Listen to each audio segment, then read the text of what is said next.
Sziasztok! Megnézzük akkor a halak jegyűek számára, mit tartogat a 2026-os esztendő. Mindenki, aki érintett, akinek a napja holdja, aszcendence, vagy bolygócsoportosulása, vagy főtengelye és egyéb fontos asztrológiai jellemzője a halak jegyében van. Ez sokkal több is lehet, mint amit így elsőre gondolunk, és hogyha ide találtál, vagy ezt ajánlotta neked a YouTube, akkor azért tettem, mert van benne számodra akár mondani való, akár olyan, amit pillanatnyilag nem is gondolsz, hogy fontos lehet, de talán majd valamikor eszedbe jut, hogy jó, hogy erről már hallottam, úgyhogy kezdjünk is hozzá. Úgy csinálom, hogy ebből a Gilded Riveri kártyából húzok minden hónapra egy-egy energiát, és ebből az őszi Lenormandból pedig egy kiegészítő információt az adott hónaphoz, azért, hogy tudjuk, hogy mi történik, vagy hogy tudjam, hogy milyen egyébre lehet számítani, vagy milyen irányból érkezhetnek, vagy milyen irányba tart az energia, és hozzá is kezdünk. Tehát a kérdésem az, hogy 2026 évre a halak jeggyel érintettek számára a január mit tartogat? Ez itt a nagy kérdés, most pillanatnyilag a január hónap, és akkor a február a halak jegy számára a március,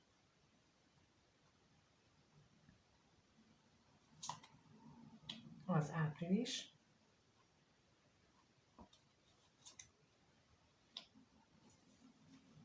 a május,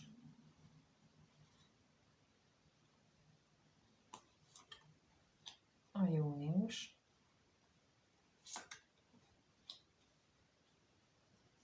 aztán a július,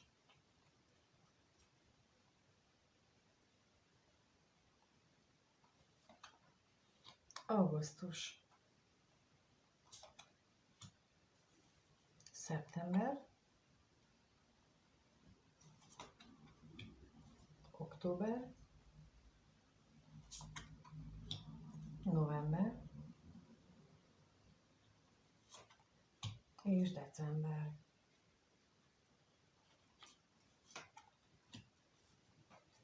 Jó, és akkor a kiegészítő információt kérem szépen, most megfordítom direkt a kártyát. Miért is? Jó, tehát akkor január hónapra kiegészítő információ a halaknak: február, március, április, május, június, július, augusztus, szeptember, október, november,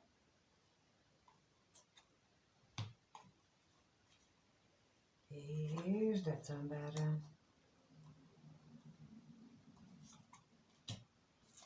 No, megérkeztek a lapok, és lássuk azt, hogy januárban kijött a lilium és a torony. Hát a lilium az mindenképpen egy tisztaság, egy új kezdet, akár egy szenvedélyes új indításról szólhat. Itt az egyetlen akadály az ego lehet, illetve az, hogy úgy éljük meg ezt az új kezdetet, hogy magányosnak érezzük magunkat, és az ego ebbe túlságosan mélyen bele akarna vinni bennünket, ezért nem biztos, hogy ez jó irányba vinne el, úgyhogy itt mint figyelmeztető jelként jelent meg, hogy óvatosan az egóval, óvatosan ezekkel a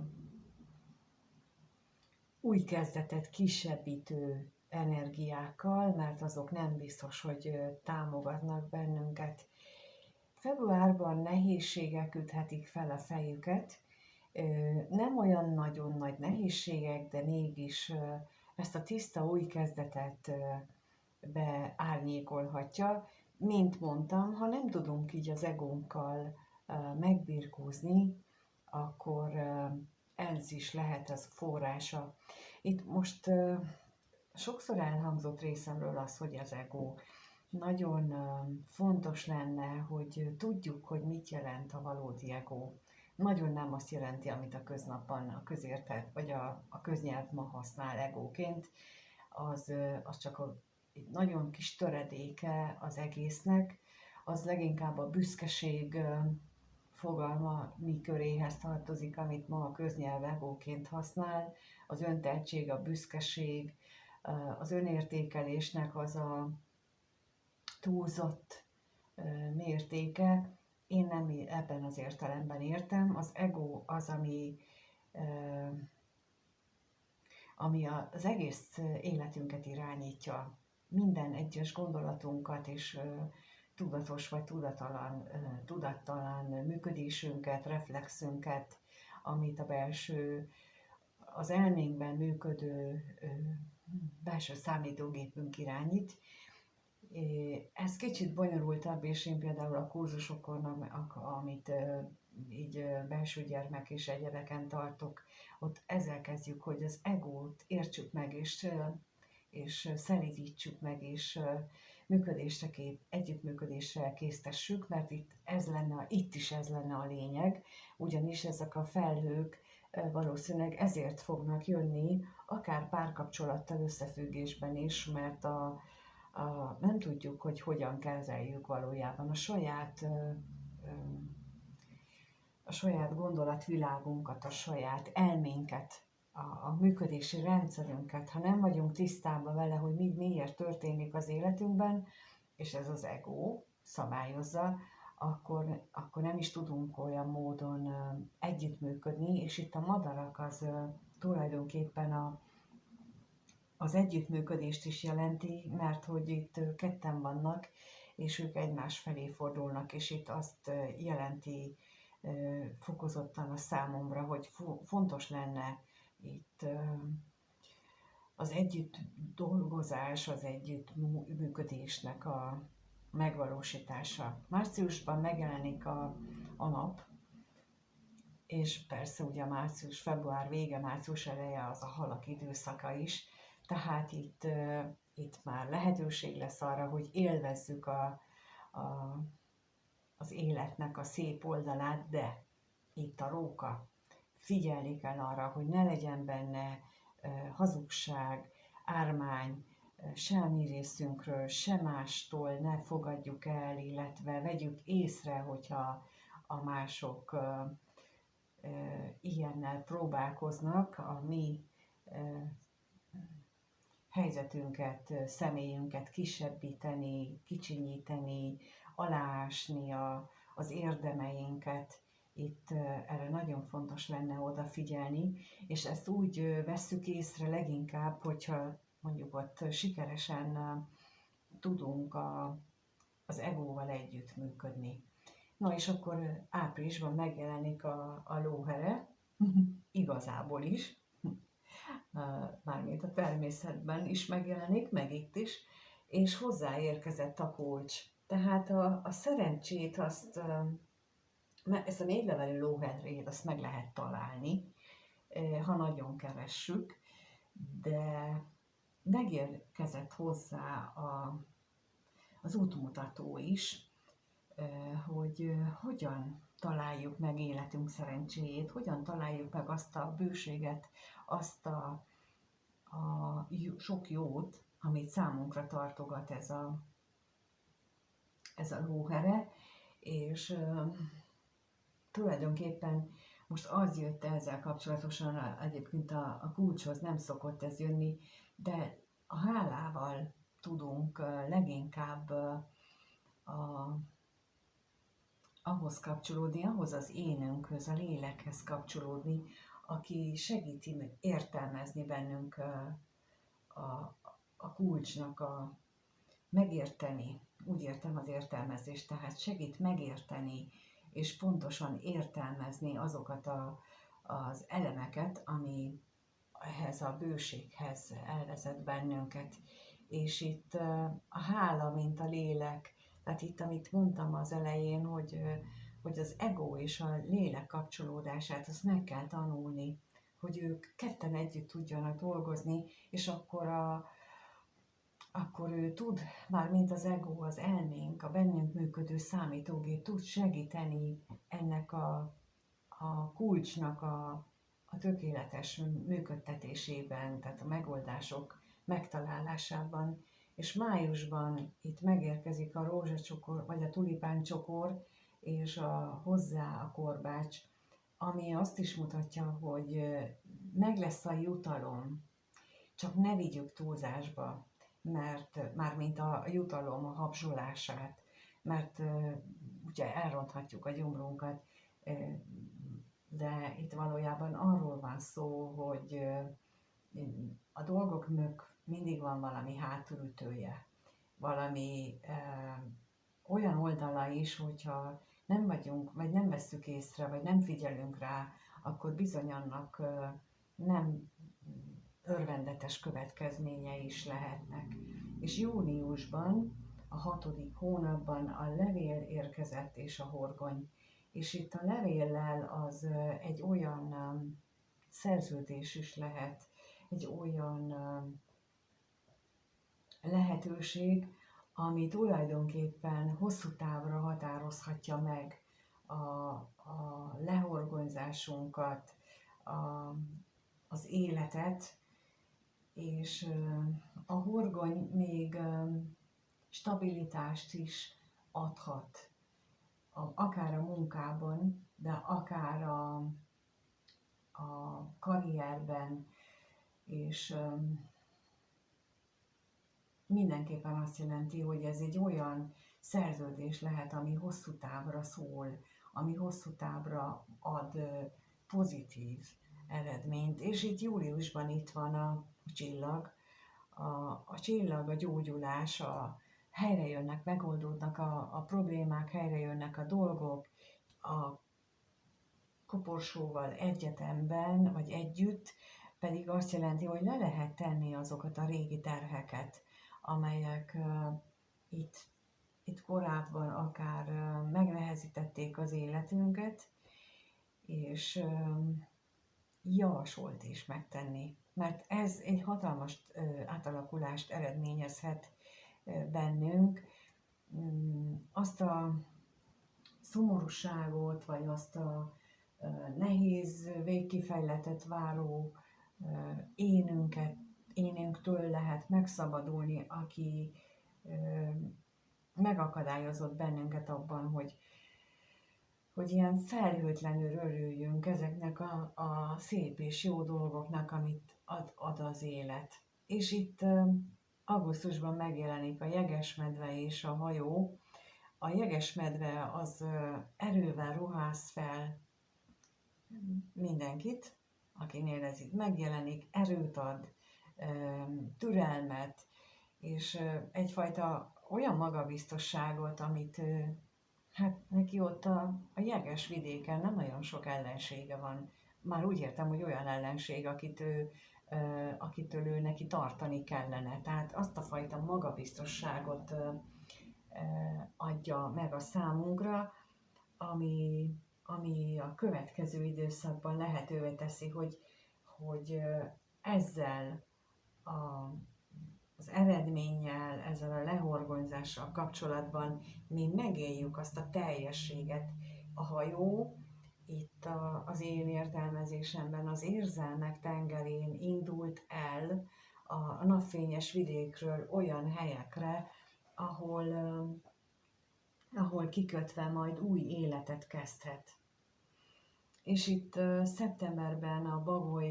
bagyok jöttek, és a gólya. Ugye két madár, meg a gólya is egyfajta, az is madár, de ő a bölcsesség, a bagyok a bölcsességet szimbolizálják, azt a bölcsességet, ami nem biztos, hogy látható a felszínen, hanem a tudattalamban, vagy a kevésbé látható helyen lévő tudásnak az alkalmazását jelzik, a gólya pedig egy új helyet, ugye mondtam, hogy itt az érzelmek tengerén hajózik a hajó, hogy ki tudjon kötni, és a gólya is azt jelenti, hogy esetleg oda is lehet már érni. Tehát akár szeptemberben meg lehet találni azt a helyet, ahol kiköthet ez a hajó. Mert a gólya egy új kezdetet jelent, egy gyermeket jelent, gyermek fogantatását, vagy gyermek megszületését is jelentheti. De a lényeg, hogy bölcsességgel párosuljon ez az új kezdet, ez nagyon-nagyon fontos itt. És aztán októberben itt van a gyűrű, és hozzá a kereszt. Olyan, minthogyha mind a kettőnek a tetejét megvilágítja az égi fény, mint hogyha ez ilyen sorsszerűen bekövetkezne, hogy itt megvolt az alapozás, itt az elején figyelmeztetés, hogy figyeljél a részletekre, figyelj az ártó szándékra, jó alaposan néz körül, ne rendítsenek meg téged ezek a kisebb fájdalmak, mert ha ez megtörténik, akkor egy szerződés, vagy akárminek a révén egy stabil állapotot tudsz létrehozni, ahol elengedheted a régi nehézségeidet, és útnak indulhatsz egy új világba, egy új élet felé, ahol már meg lesz az a magabiztosság, ami ehhez szükséges benned, itt meg lesz a bölcsességed, és itt meg megtalálod az elköteleződést, amire vágysz. De a kereszt egyfajta figyelmeztetés is, hogy nehogy túlértékeld magad, nehogy túlságosan öntelté válj ennek az útnak a során, amit itt most elsoroltam, mert az bizony akadály lehet, megakadályozhat téged abban, hogy ez az elköteleződés megtörténjen, hiszen csak a tetejét világítja meg mindegyiknek a nap. Az aljában ott vannak még a felderítésre váró problémák, és ehhez kellenek a bölcsességek, amiket itt átmentél korábban, és ennek a megértéséhez van szükség. És a következő hónapban, novemberben pontosan ez a hold energiájával, a sötétségben, tapogatózással, a bizonytalan, a láthatatlan dolgoknak a megértésével és az érzésekre való fókuszálással tudod kinyitni a szívedet, megtalálni a szív értékeit, a szív energiáját. Ez az, amit mondtam, hogy itt az aljában, itt a félhomályban, a sötétségben még kell dolgozni, de itt novemberben ezt tovább lehet folytatni, és lehet a szív irányában haladni, és így juthatsz el decemberben ahhoz a gyermeki énethez, aki már mer felhőtlenül örülni az életnek, az élet ajándékainak, és a kígyó az pedig azt a gyógyulás energiáját mutathatja, amit ez a hosszú folyamat itt a 2026-os évben számodra elhozott, meghozott, és hogy ezt megtaláld, visszatalálj ehhez a gyermeki élethez. Persze, hogyha ezt nem tudod ilyen nagyon egyértelműen megélni, hanem belekeverednek még régi minták, régi nehézségek, hogy itt nem tudsz teljesen megszakadni, vagy szakítani azoktól a régi dolgaitól, nem mered teljesen rábízni magad erre az önbizalomra, amit a jegesmedve ad, túlságosan nagy tehernek tarthatod például itt a kereszttel kapcsolatban a feldolgozandó és megtalálandó problémákat, akkor a kígyó az nem csak gyógyulást mutathat, hanem olyan sebeket is, amivel még dolgod lenne, de akkor is ott van benned ez a gyermeki éned, akkor is ő segítő ellenként ott lesz melletted, és ez a hit, amit ő tud neked adni az új kezdethez, a új kezdetbe vetett hited, azt tudja ő számodra, ezt a játékos kedvet tudja ő neked biztosítani decemberben. Tehát mindenképpen azt mondom, hogy még ha nem is tudod ezt kimaxolni, ezt az egészet, akkor is az év vége számodra egy olyan lehetőséget kínál, amivel nagyon szépen tudsz majd a következő évnek neki kezdeni, mert megadja az önfeledtségnek az érzését. Én azt kívánom, hogy ezt így, ahogy elmondtam és megbeszéltük, vagy elmondtam a lehetőségeidet, képes legyél ezt végigcsinálni, és képes legyél ezt a kígyó gyógyító energiáját magadban 100%-osan integrálni, és megélni ezt a szívből jövő gyermeki énedet, ezt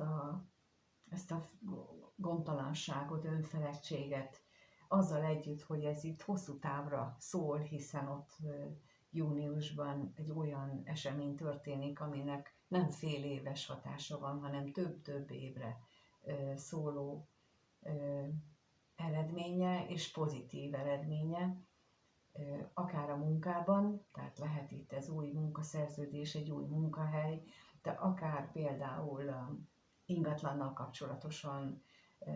tehát bármilyen más olyan szerződés, ami hosszú távra szól, és ehhez az adja az alapot, a stabilitást és minden más a felépítményt, azt az utána következő időszakban tud megélni és kihasználni, mert jönnek a lehetőségek, és csak rajtad áll, hogy ezt korlátként, nehézségként vagy lehetőségként éled meg. Ha ebben tudok segíteni, vagy bárki, akit úgy gondolod, akkor kérjél bátran segítséget. Nem kell egyedül csinálni, ennek ez is a lényege, hogy a fontos az, hogy minél jobban megold a feladatot, megoldjad, és ehhez kérjél segítséget, és erre fókuszáljál, hogy a segítség az azt adja meg, amire szükségem van, mert itt hosszú távra döntheted el az életedet. És ez nagyon fontos. Köszönöm, hogy itt vagy és megnézted a videót, köszönöm, hogyha többször is visszajössz és megnézed, és aztán megírod, hogy hogyan haladsz, vagy hogyan éled meg menet közben a történéseket. Ha tetszik számodra, akkor kérlek, lájkold, vagy bármilyen emojival, illetve interakcióval jelezd ezt számomra, akár kommenttel is, feliratkozással, és kívánom, hogy minden a lehető legtökéletesebben alakuljon a számodra 2026-os évben. Minden jót kívánok, sziasztok!